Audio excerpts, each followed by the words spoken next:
He is an actor who has spent the past 22 years in one role, bringing the bard to the people, to Renaissance festivals, universities, schools, and even presidential gatherings. Stay tuned and meet the alter ego of William Shakespeare, Duncan Inches.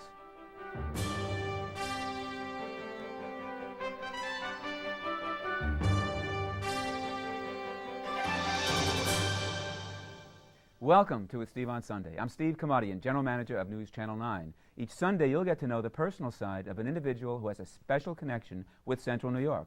Today, we'll be speaking with William Shakespeare, sometimes known as Duncan Inches. Duncan Inches was born into a professional theater family. His father acted and directed plays in New York. He acted and studied in Boston, where he quickly became enamored of William Shakespeare. In the years since then, he has brought the 400-plus years of Will Shakespeare to Harvard and other universities, the Syracuse and Milwaukee Symphonies, and Renaissance festivals in New York, Florida, Texas, Ohio, and a half a dozen other states. His Will Shakespeare has been a tradition of the Renaissance Fair in nearby Sterling for 17 years. Welcome. Shall I say Will or Duncan? Start with Duncan, perhaps? Welcome, Duncan. Now, do you remember when you became so struck with the idea that you were going to kind of metamorphose yourself? Well, actually, when people were doing one-person shows all over the country, big in the 60s and 70s, Hal Holbrook doing Mark Twain. But I think when I decided that I wanted to spend a lot of my life in Shakespeare, if not all of it, was going to England and actually going to school there and hanging out with actors at RSC and so forth. Not so much with them, but near them. And now, why did you hang out with the actors? I mean, was this your chosen profession at the time? Yes, but not being the one-person Shakespeare tour. I knew I wanted to do Shakespeare, I think, even then, but I saw a comedy season at Stratford-upon-Avon, RSC, Royal Shakespeare. And I saw that Shakespeare in his comedies is a joy, is a slapstick, goosing, tripping, thigh-slapping, wine-spilling, all of the things that hadn't been happening in my home country, in America. We'd been treating comedy, I think, rather preciously, a little satirically, and we didn't get the guts of it. And I mean, not as open or bawdy. Not as open or bawdy. There we go. Which the English liked. Which the English liked and knew how to do. Maybe and that convinced me. Maybe that's the knew how to do, knew how to make it come alive. Make it come alive. But then, why Will Shakespeare? I mean, why not, Willie Loman? Or I mean, I don't know. How come it's Shakespeare that you decided to go into? That's a good question, because I was considering Melville. We have more material on Melville. We know, we have letters. Shakespeare had a lot of poetic license. The thing is that when I was thinking about the one-person show, there was somebody very good doing Melville, and he had done it on Broadway. And I saw him on Nantucket doing it, which is where he should be, of course. And but now, I don't want to imitate anybody. But in Melville, really, Melville having done Moby Dick, Melville having done, the different characters out of Melville's novels. Yeah, but I was going to try and do something with his life the way I am with Shakespeare. I see. Using the material, using Moby Dick essentially, probably. Right. Well, you had a Cape Cod connection too, so it kind of, that whole whaling thing. Yep. But it was Shakespeare. Yes. Now, somewhere early on, I have to believe, you became indoctrinated. Yeah. Well, very early on, of course, my father was the influence. I was being taken to Shakespeare way ahead of my ability to understand it, and tragedies that were so often done in this country. Can you think back to when or where you might have gone to one of these? Well, yeah, oh yes. Well, the MacArthur Theater in Princeton. Is it MacArthur? MacArthur. Yeah. MacArthur Theater. And theaters in New York, variously, whose names. So how old were you then? Were you 8, 9, 10, 6? Yes. Yeah, all of those? All of those. And you were watching Macbeth at that point? I was watching Macbeth. And the did only you way... Did you fall asleep? Oh. And Dad would say, there's going to be someone's going to get his head cut off. There's going to be a ghost. There's going to be blood. Daddy, when is there going to be blood? Shut up and listen. It's coming any moment now. So you did what you were told, but somewhere then later on all this connected. It all connected because I had seen that. Well, of course, the school that I was going to, the elementary school, was doing what a lot of elementary and middle schools are doing now, warming the students up. This was more than a warming. We were reading plays, and in the 7th grade, which was the continuation of this school, we didn't have middle school. It was K through, or I guess 1 through 8. In the 7th grade, I played Prospero in a text that I had really sort of edited of The Tempest down to an hour. And anyway, so we were doing it You were seriously. acting in elementary school. In elementary school. But doing even the comedies, again, seriously. And the thing that really swung it for me was this trip to England and seeing that Shakespeare could be slapped. Well, now, do you have done many schools since, and you have acted with the part of William Shakespeare in many schools. Yeah. I didn't start till after college to do the Shakespeare. I worked in Shakespeare companies. But what's your sense, though? I mean, just staying with the schools a minute in terms of, I mean, some kids would say, I mean, come on, I mean, Shakespeare, he talks in this funny language, this funny dialect, and things end up rhyming when, you know, people don't talk like that. I mean, get real.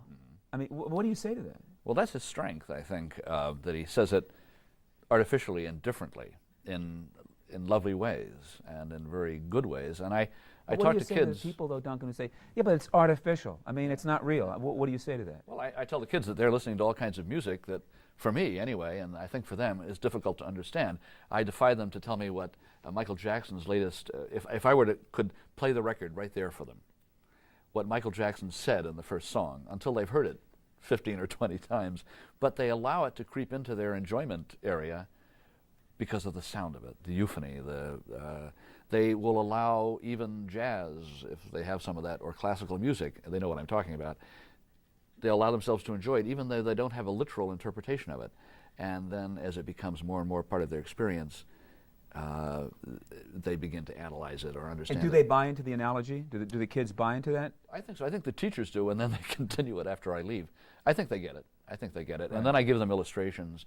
Look how easy Shakespeare really is. And when I do a performance or an assembly for them, I think there is a kind of gratitude running. I think the reason that I become Shakespeare dude, and there is a real warm feeling, is that, number one, I've made them laugh. But if they laugh, they say, hey, I understood that. Couldn't be too far from understanding it.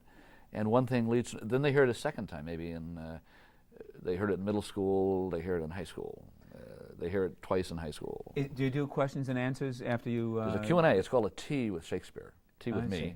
And there's a Q&A, which I do at the Renaissance Fair here, too, in the morning when nobody's there, and they're supposed to bring tea and ask me questions, and I stay in character. Do you get some kids then who become totally enthralled with it? I mean, and that you kind of know you have them, and that they're on the same wave track. Yes, yeah. Well, that's great. It must be a good feeling, though, to communicate that way. It's very warm, and it's very warm. And the way I get that acknowledgement is not the fact that the school may hire me back or that the teacher liked it, but when I'm walking around town, maybe they'd be in this town in Vermont or somewhere for 2 or 3 days, and I'm in the market minding my own business. Hey, Shakespeare dude. Hey, ain't so bad, is he? You know, this kind of stuff. And that's an acceptance thing, I think. Bump into them on the street like that, do you regress into your role, or do you act the part of Mr. Duncan Inches? No, I try to be very much Mr. Duncan. In fact, I've been Mr. Duncan Inches, the actor, in the workshops that follow in the schools, to let them see the actor's side. But if they want to ask me questions in the Shakespeare format after the performance, they can do that, or in the class. But essentially, I'm then in my jeans and sweatshirt, and I'm the actor, so that I can talk to them in American English. You, Duncan, are kind of a walking curriculum. Yeah. I mean, you are the curriculum. Right. I had to learn how to do it. In the beginning, I don't think I was really... I don't know if I knew how to do schools, and I had to learn. And arts and education was really developing fast then, and how to do it was still arguable. Well, let's talk about the different places that you perform this role. And also, I know you have some props and even maybe a skull or two that you might have brought with you. And we're going to take a short break, and we'll be right back. Stay with us. We'll be right back.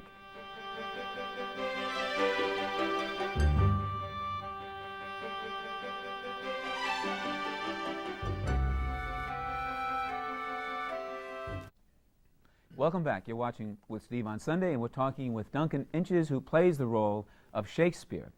Duncan, you have played this role in many different venues. First of all, I mean, Renaissance festivals are popular.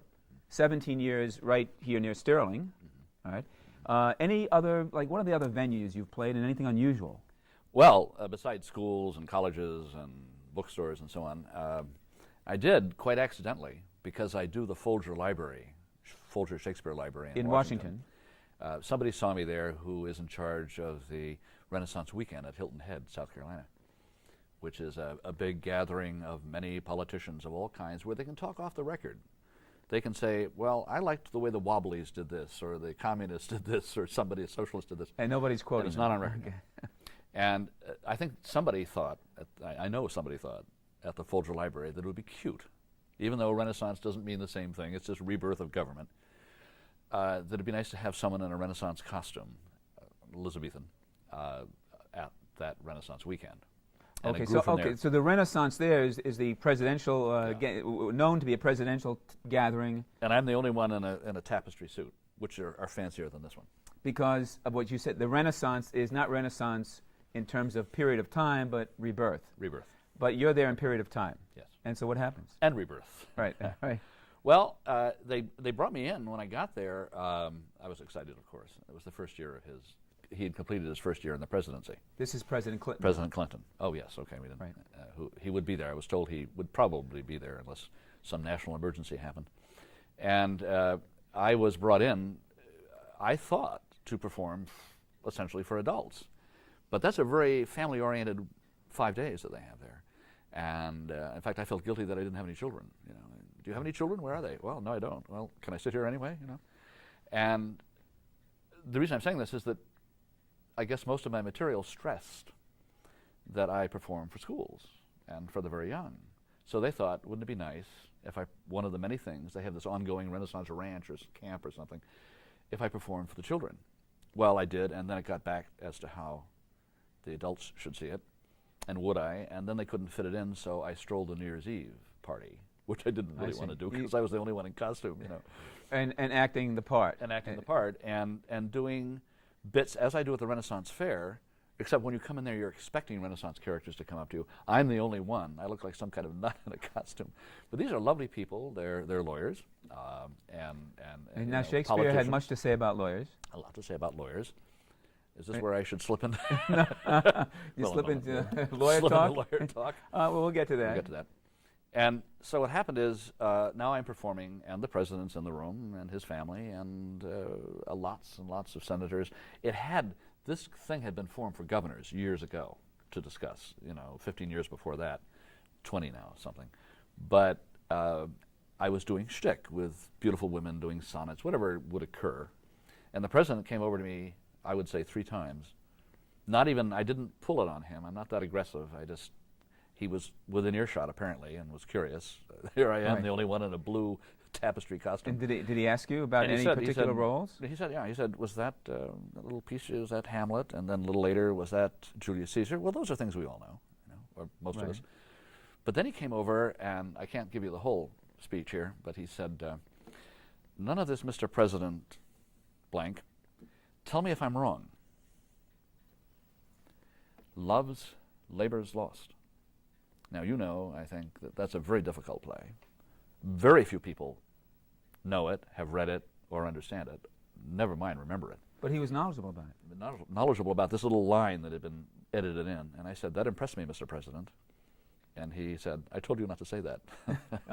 Well, it sounded like a fun time. It was a very good time, and it was, I think, the best New Year's Eve I can't imagine being that close to power ever again. And did you pick up any extraneous information? I mean, you weren't wired or anything? No, I wasn't wired, and it was very, what I loved about it with everybody, including the Supreme Court judges, which I'd never met one of those before, it was very open and very free, very accessible.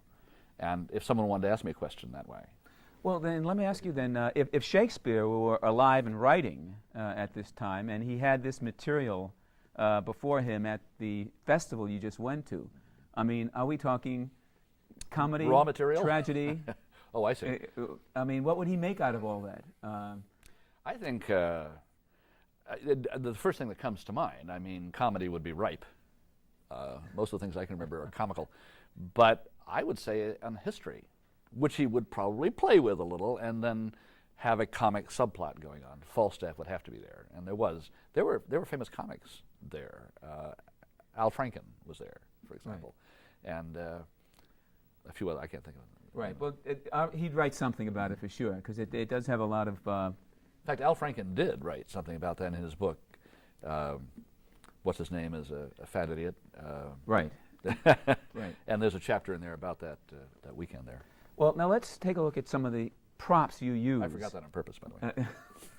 So, that's okay. You have I don't know if you carried this, gentleman. You have selective memory. Yeah, that's selective memory.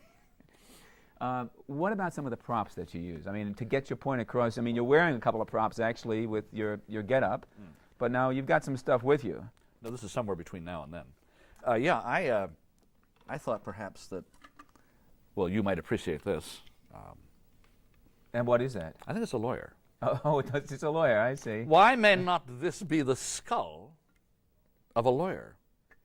Where be his quiddities now, his quilities, his cases, his tenures, and his tricks? And why does he allow this mad knave to knock him about the sconce with a dirty shovel and not tell him of his actions of battery? I say, from another play, first off, we kill all the lawyers. Now, the important thing to know is that Shakespeare loved the law.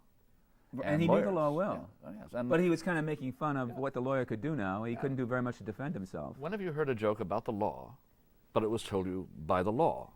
For example, what are 100 lawyers under River Thames? Underwater. This is a very old joke. And? Underwater. That one you're not familiar with? A good start. No. Right. You could start a few. Now, what else do you have? Well, I know you a mirror here, which might be quite appropriate.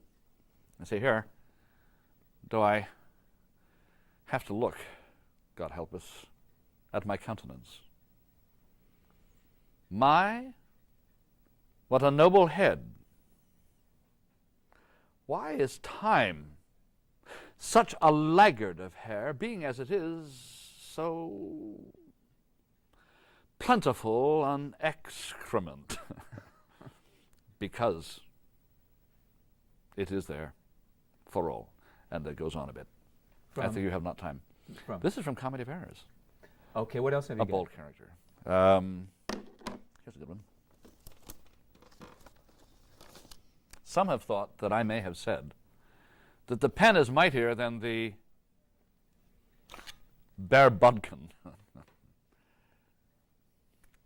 No. Okay. And just in case. You demonstrate that on yes, stage. demonstrate it. Right. And then do I take and very quill, which may not work from this distance here, to see if the pen is mightier or as mighty as the bare bodkin. Oh. The table is too hard, but often it does stick. It does. Okay. And I see, you see, I You made make my the point point. that Yes, way. but wrong point. So now you carry all this paraphernalia with you. I mean, Yes, and on much the road. more. Much more. I do have some. If I don't have to fly, Right. then I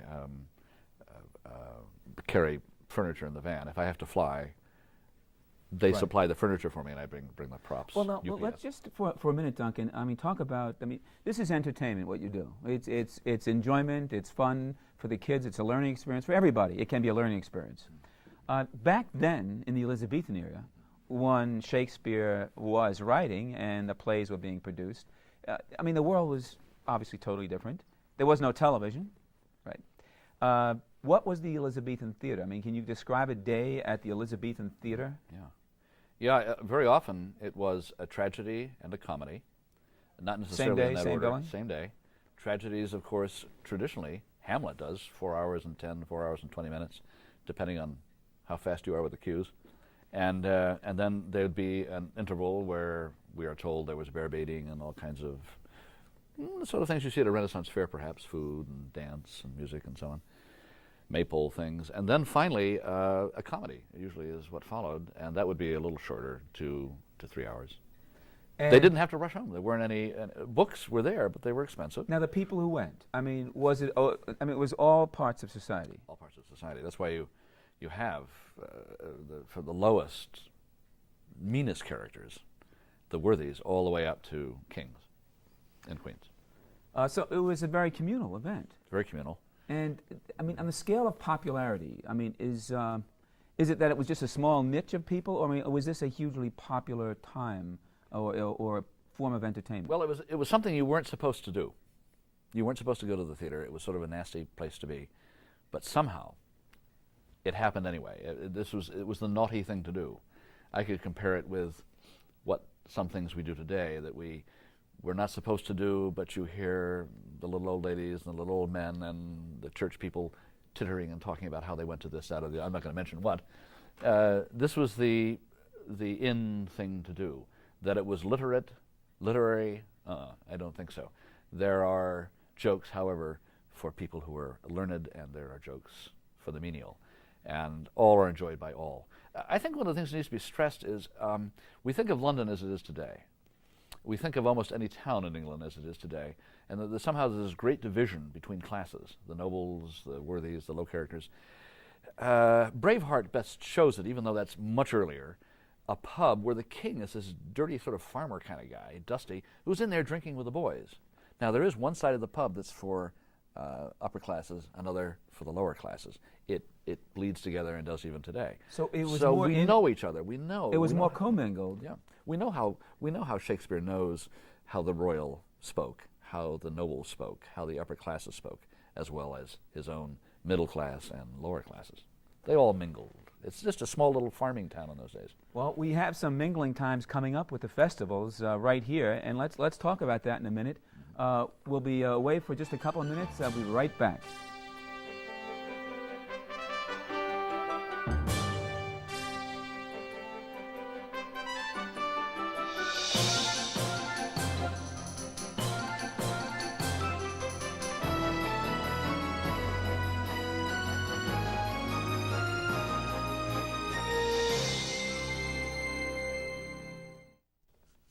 Welcome back. We're talking with Duncan Inches. Duncan, first of all, I see you've made a bit of a change here. What's the new garb you're wearing? Well, this is the nature of the costume that I usually wear. What you saw was a rain costume, something that looked more modern. This is an upholstery type of costume. I say it should be an embroidered costume. It wouldn't be what Shakespeare wore. He was a commoner. Even the nobility weren't supposed to be quite so. There were the sumptuary laws. Elizabeth didn't want these sumptuary laws particularly.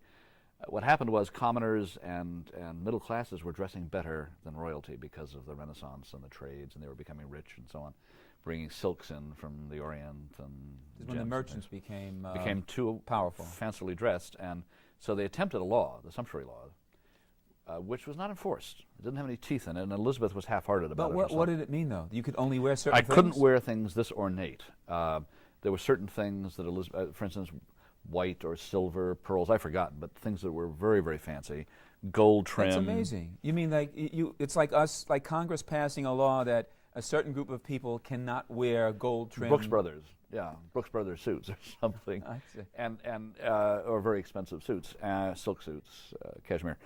I wear it because people feast on it. I'm doing a one-person show. I need all the attention I can get. I do have the more commoner costumes. Shakespeare would be in leathers or wools or cotton. Cotton I'm not sure of, but lighter materials, silk perhaps even sometime during the summer. Though. Not polyester. Okay. And some of this is synthetic, but it doesn't look it. But I wear this because it is a lot of flash, and I wear that in the morning until it gets too hot, and then we have lighter clothing. This shirt is not right. It would be a white open neck. Tell us about the festivals. The local festivals now. Well, the thing that's so lucky about people that live near Syracuse or anywhere in this radius, market radius, is that this is considered by all, not just because I go to a lot of Renaissance fairs, from Texas to Florida and everything else. This is considered the best of the fairs, even better than the one close to New York. I may get in trouble for this. But this one here takes a lot of care not to have excessive anachronisms, to make sure that people who are selling crafts are selling something that would have been done then, that food at least resembles in part the food that you would have had then. There are some slip-ups, of course, but this fair has more integrity. We have a Shakespeare company at the core of this. No other fair that I know of does this unless they borrow, as in New York. Now this is the fair in Sterling that goes on weekends through probably August 16th or thereabouts. Through mid-August, begins the 4th of July, Saturday. Now you yourself are going to be at a certain place July 21st, right, on Tuesday? Yeah, I'm going to be at Borders Bookstore at the Carousel Mall. This is a return engagement. Signing your plays? Yeah, I start out, or afterwards I sign books. If you buy a Shakespeare book, I sign it in one of the Shakespeare signatures. With a quill? With a quill. Really? Yes, and a little message, and then I put 98, but of course and I mean you've gotten 1598. so that you can mimic his... Pretty close, pretty close. Well, that's terrific. I want to thank you for joining us and bringing all your paraphernalia and helping us look forward to an enjoyable summer. Well, thank you for having me. And educational. And putting up with the comments on lawyers. On lawyers, yeah. Well, I'll take that with a grain of salt. You love the law. You love the law. Thank you for being with us. I hope you'll join us next week. He did love the law. Yeah.